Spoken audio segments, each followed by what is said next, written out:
Welcome back to the Hand to Shoulder Solution, where pain meets its match. I'm Carl Petitto. I'm an occupational therapist and a board-certified hand therapist. I specialize in the rehabilitation of orthopedic conditions that affect the fingertips through the shoulder.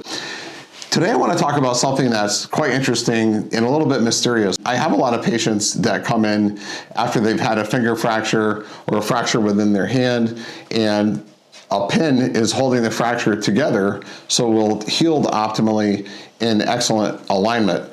And the pins, there's a lot of questions. Can I move with the pins in place? Should I just rest it until the pins are removed? How do the pins get removed? Should I do wound care at the pin site where the pin enters the skin? Should I put antibiotic ointment? Should I wash with soap and water? A lot of questions. So let's really simplify that today, and I want to share with you what I do in the clinic with my patients under the direction of the surgeons who I work with, and what's optimal in the world of hand therapy, hand rehabilitation. In this specialty, there's a lot of details, but let's simplify it, and I would like you to know what you can expect when you go to your hand therapist. It's really important that you be seen by a provider who specializes in this, because it is highly detailed, and you can't just watch a video and say, oh, well, that's what I'm going to do with my hand. So you have to get into the clinic, all right? But let's demystify a few different things. So what the hand surgeons like to do with the pin is highly polished stainless steel, and there's different diameters. This is the widest diameter pin or wire. It's technically called a Kirschner wire, or a K wire for short.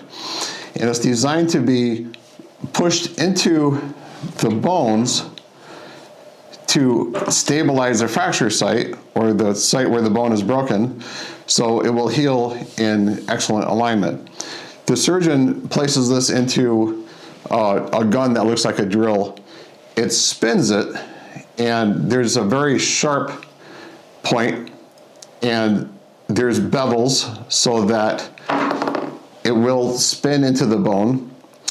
And the surgeon uses what's called a fluoroscope. So like, for example, a big C-arm, that there would be a X-ray component on the top and bottom, and they can take snapshots of X-ray and see where is the pin inside the bone. So let me give you an example. One very common injury is called a boxer's fracture.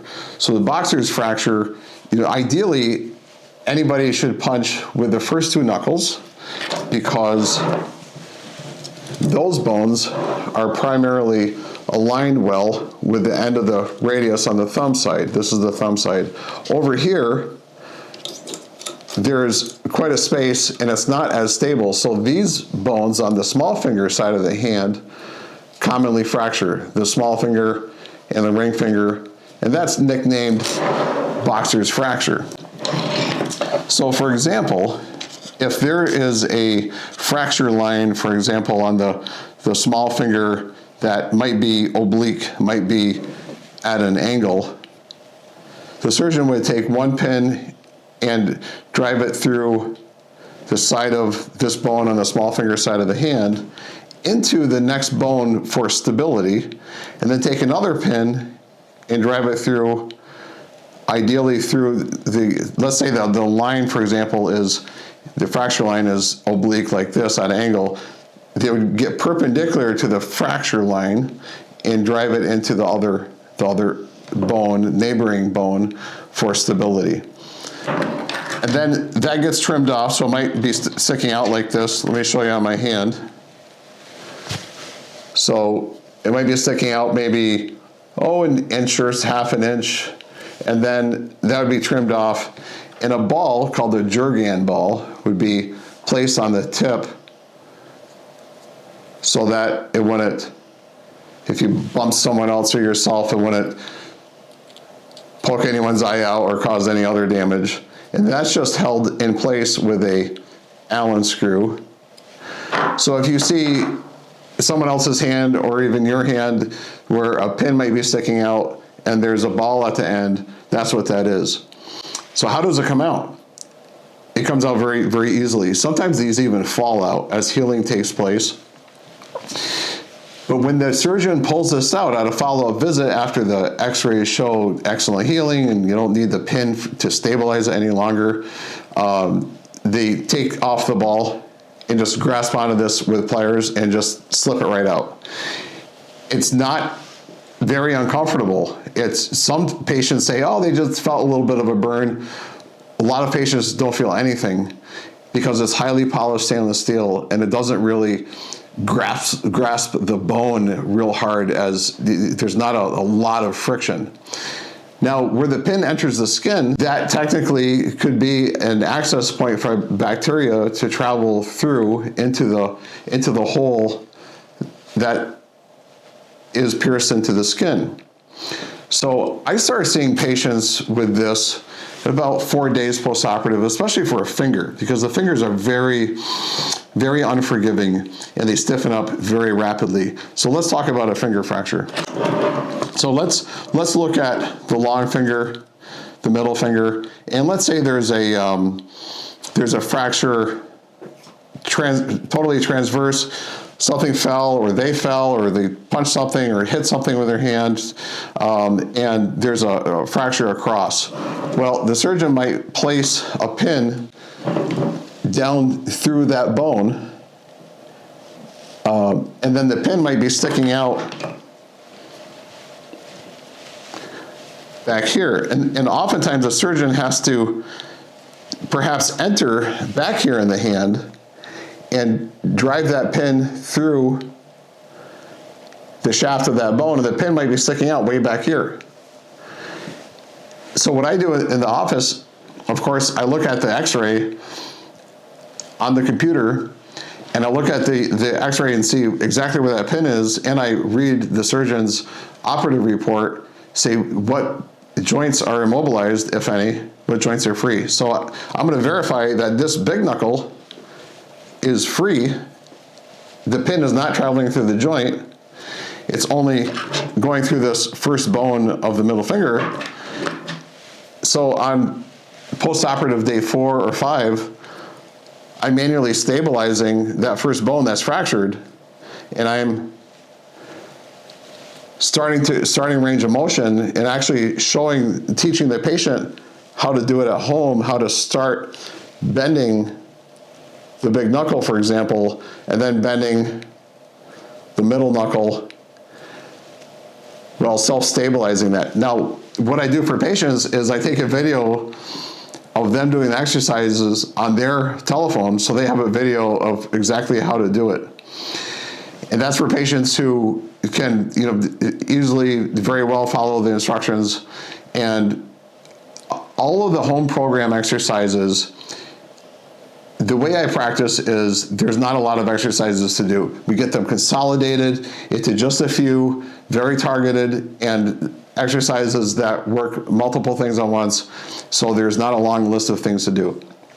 Okay, so we said early range of motion is the key. All right, moving on, what about taking care of the wound where the pin goes into the skin? One of the main surgeons I work with, his saying is the solution to pollution is dilution. So the pollution, of course, would be bacteria, viruses, anything get in there that we don't want to be in there.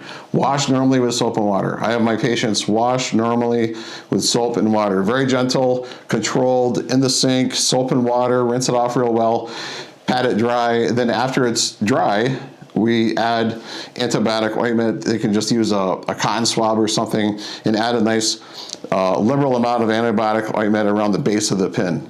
And all of this is given in writing to the patient. We even give them antibiotic ointment to use. And then after wound healing, which is, by the way, in the fingers, in the hand, because there's a lot of blood flow, wound healing occurs in about 5 weeks. So usually after 5 weeks post-operative, the pin can be removed. And then maybe it's still, it has to be protected a little bit. And the patient will continue wearing the custom orthosis that I fabricated. So that also occurs on post-operative day 4 or 5. I would remove the post-operative big bulky dressing, get rid of that, and then fabricate a nice custom splint appropriately to stabilize the fracture site or multiple fracture sites, stabilize those, and around the pin, and then I also have to make it so that the custom orthosis can be easily removed and put back in place. Sometimes what I'll do is, for example, I'll fabricate a custom splint, but then it'll have a protective hood over the top, so that if patients are, banging into something, that plastic protective hood would not would protect this pin, so that way it wouldn't be jostled around. It's actually quite a smooth process. It's a very nice, simple, direct way to stabilize a fracture, allow early movement. Because, by the way, another benefit of early movement is increased blood flow. Because when our joints move and it helps squash blood around, and it also helps get the swelling out. And swelling for the inflammatory phase of wound healing, the first 10 to 14 days, is crucial, because it's the lymphatic system is bringing the lymphatic fluid there and carrying away bacteria. So that's a very important piece of the immune system, is your lymphatic system, which is vessels throughout your body carrying fluid. So I'm not in a huge hurry for the first 10 to 14 days to get all that swelling out of there. The body is doing its part to move the bacteria out, and then as soon as clinically possible, we get the swelling out to allow for easier and further motion. So let's recap. The keys are early motion, and we can do that with the surgeons placing a pin.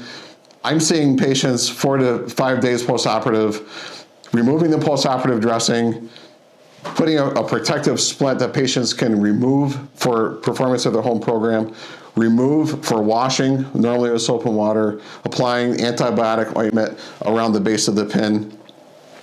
And then after there's enough adequate healing, the pin gets pulled and it just slips out real easy, because it's highly polished stainless steel. So I hope that takes some of the mystery out of pins, sticking out of people's wrists and hands. And it is a great tool.